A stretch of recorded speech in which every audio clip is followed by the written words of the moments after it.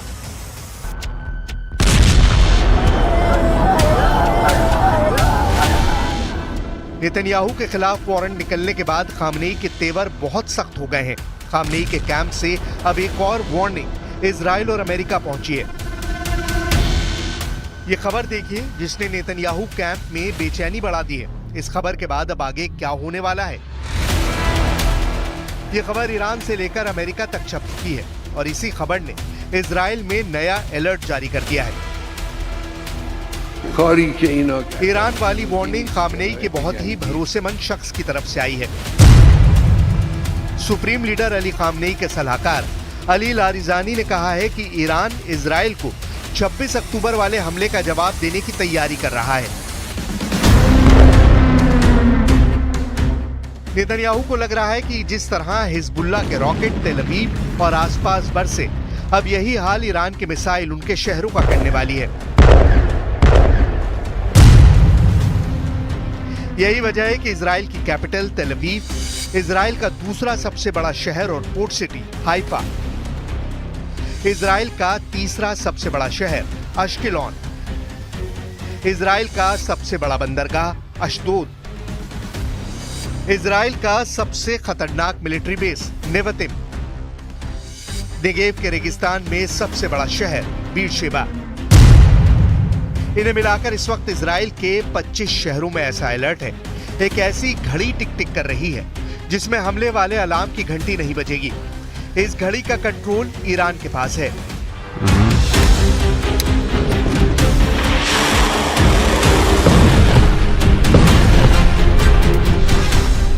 1000 मिसाइलों वाला ये वो टाइम बम है जिसके टारगेट पर पूरा इजराइल है।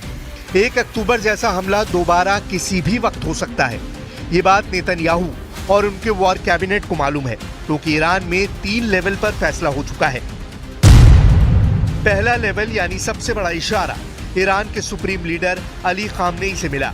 उन्होंने कह दिया कि 26 अक्टूबर को हुए हमले का जवाब देना जरूरी है।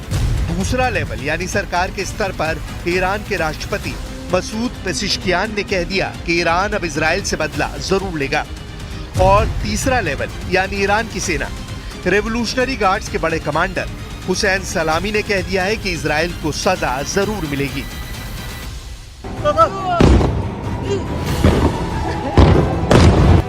1 अक्टूबर को ईरान ने जिस तरह से इजराइल पर बैलिस्टिक मिसाइलों की बरसात की थी, ये तीनों ऑर्डर उसी हमले की कामयाबी और फिर इजराइल के जवाबी हमले के असर को लेकर दिए गए हैं। 1 अक्टूबर को ईरान ने 200 बैलिस्टिक मिसाइल फायर की थी। इस बार ईरान 1000 मिसाइल फायर करेगा तो क्या होगा?